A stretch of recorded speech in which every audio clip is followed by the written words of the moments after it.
So could I throw it over to the three speakers, please? I don't know which of you would like to take up that challenge first. I need to get my glasses.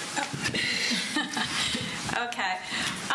Just through talking with people, I think one of the major things I think you need to figure out is how to unbundle money.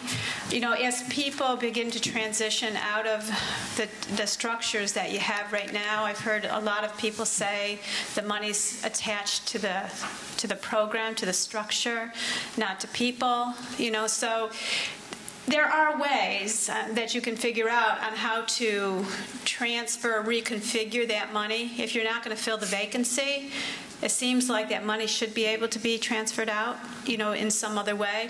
My experience also is as you're transferring money out, a lot of people that are inside the service probably aren't costing as much as it is to keep them in the service. So that kind of deals with some of your wait list issues that you were talking about. So you might be able to reconfigure things in some ways like that. When you think about individualized funding, and this is just from my experience in terms of what I've learned about individual funding packets. I mean, some people have the ability, the desire to manage their own funds. Some families have the ability, desire to help their loved one manage their funds, their services, their supports. There's some people that want to govern their own service but don't want to have the responsibility of managing the funds or hiring the staff or whatever it is. You know, so I think depending on who the person is, I think you need to be flexible in terms of how does a person govern what they need and want in their life, but then how do you provide the correct support to them to enable that to happen. So that may mean they take care of it totally themselves. That may mean that maybe a provider takes care of some of those things on behalf of the individual. You know, so how do you blend those things together? The major thing that I see is that there's a huge cultural shift. And that huge cultural shift, and I see it happen all over the place, you know, people don't spend enough energy on that. So they're so worried about what kind of policy, regulation, funding stream, that they need to develop, that they don't really spend a lot of time talking about the values base, stuff that really needs to happen. So I can't say enough about how you need to figure out ways to bring breadth, knowledge into whatever you're doing, how to help people to percolate ideas. I mean, you've got people in this room. I look at Brita back there. I look at Martina over here. Richard was out there a little while ago. You've got people that are bubbling with excitement in this country right now. You know, and it's so exciting to see that. You know, capitalize on that stuff. And as you're beginning to have successes, I would figure out a way to advertise that, to document that, because the more that you write about things, and this is just my experience, the more that you write, the more ideas somebody else gets. It's like, you know, that was successful, or the more you're sharing stories, you know, because people need something to say that it's successful, you know, so the more that you can do that, I think the better it'll be. My gut feeling also is that this will be a less expensive service in the long run, so I think keeping track of that makes good sense, and we've already done an analysis, if you ever want the analysis that I can prove from our perspective. I just had to do it for one of our elected officials. But I guess that, and then, you know, in terms of refiguring the system also, you have people in caregiving roles right now. I mean, that's the system that we've all been part of for 100 years. It's that you're in caregiving roles. And as Martina said, you know, there's real changes that have to happen. You know, people now are going to be in more support roles. They're going to be community connector roles. You know, the example that I gave or Martina gave on how staff helped to set something up, but then backed away because community people came in to do that. I mean, more and more of that stuff can happen, but it can only happen if you believe that it'll happen. You know, and that's the whole key to it. If you don't believe it, it's never going to happen. But I think Martina's shown that it can happen here in Ireland. Okay.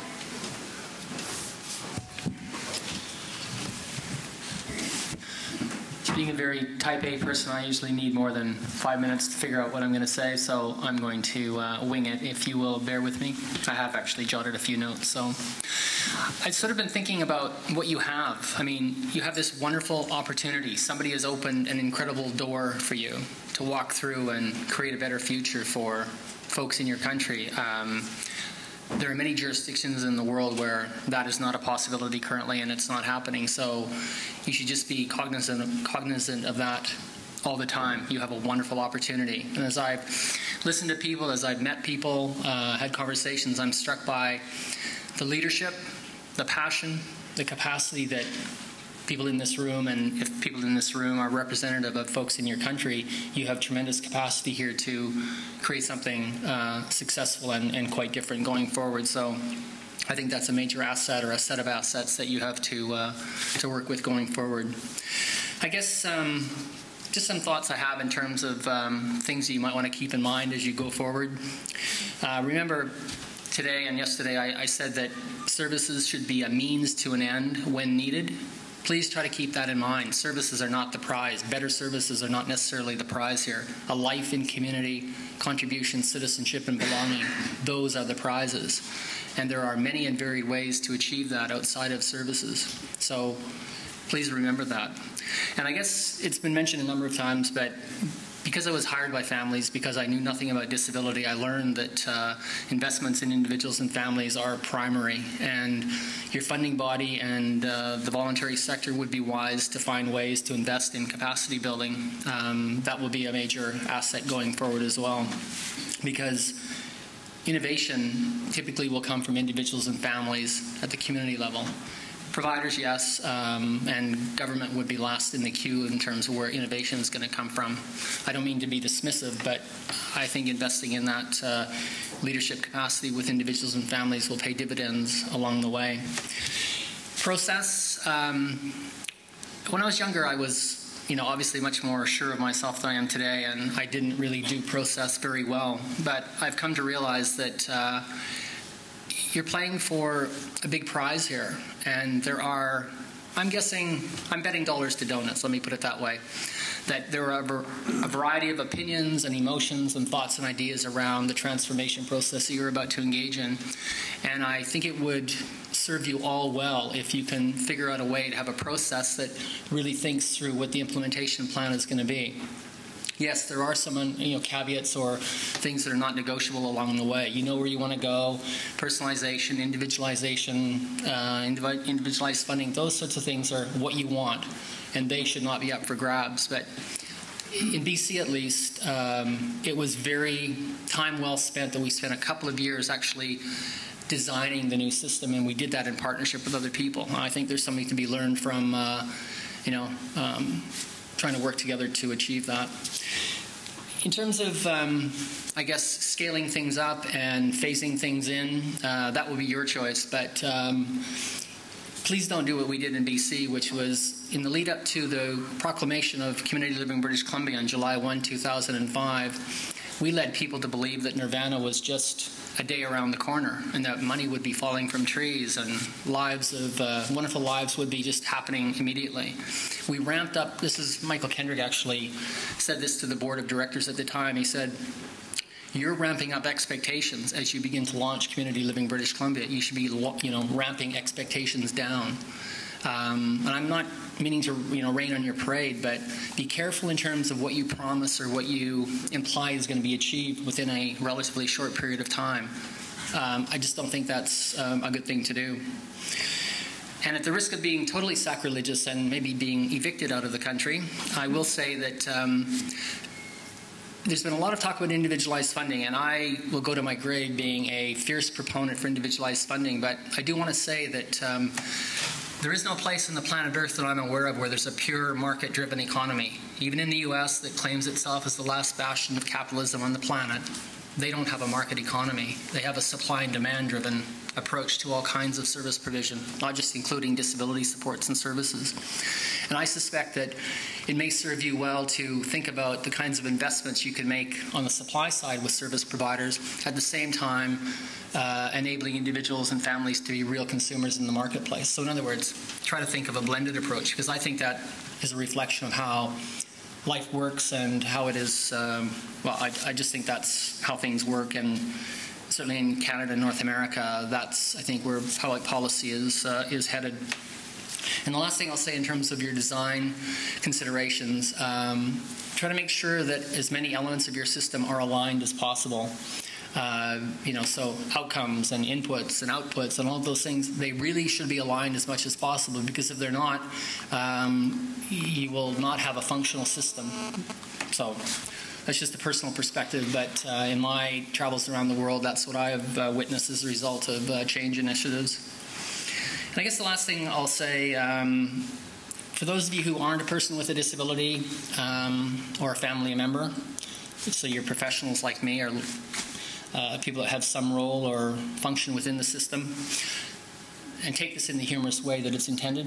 Get over yourselves. It's not about you, okay? It's about people and families and the lives that they want to live in community.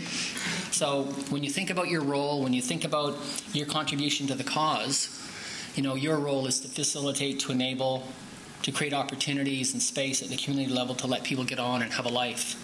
And I think that's the lesson that I've learned over the years working with families, that when they hired me, I feel honored to have been brought into a process where I can contribute to that. So anyways, pardon my ramblings, but those are my concluding thoughts.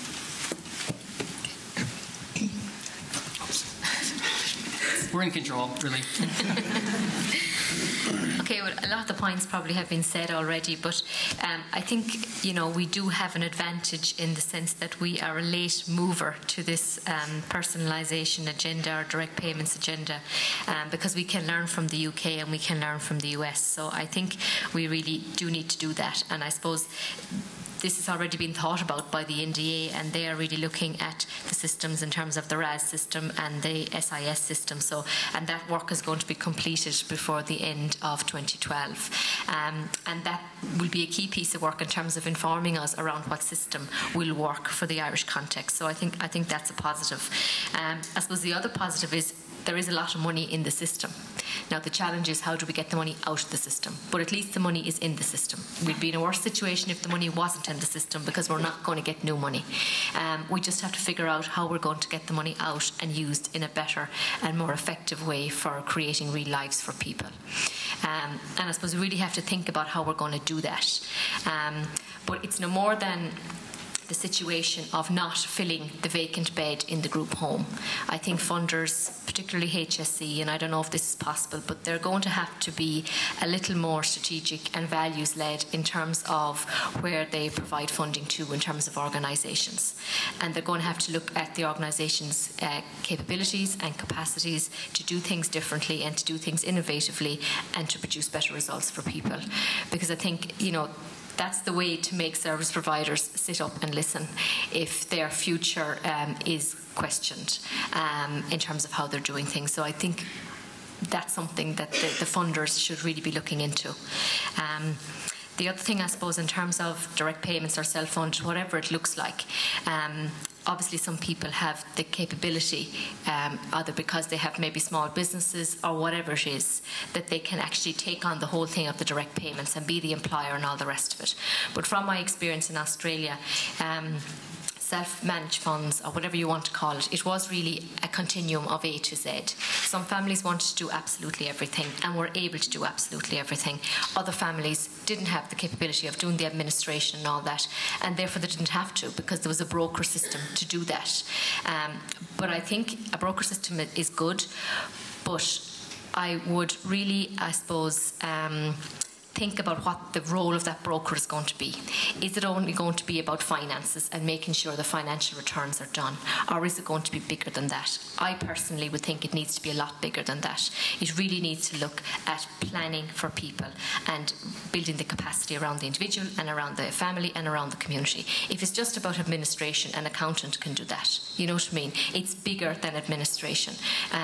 So I would, I suppose, raise caution around the idea of private operators coming in, just doing the administration bit, taking their 10% and sailing off into the sunset, and it becomes a money-making exercise for private operators. I think there's a lot more that the service providers who are here in Ireland can do, but we need to step up to the mark and we need to start doing it, and we need to prove that we can do it and do it well. I think that's all I was going to say. Thanks very much. Thanks very much, everybody. I think it sounds like we have our blueprint here for implementation. It sounds like the how. The process is critical. Align all elements. Capacity build with families and communities. Think about investments on the supply side, and look carefully at the role of the broker before you create a whole new, I suppose, professional role there. So I'd like to thank at this point all the speakers in this round table discussion on future orientations in Ireland. Thank you very much.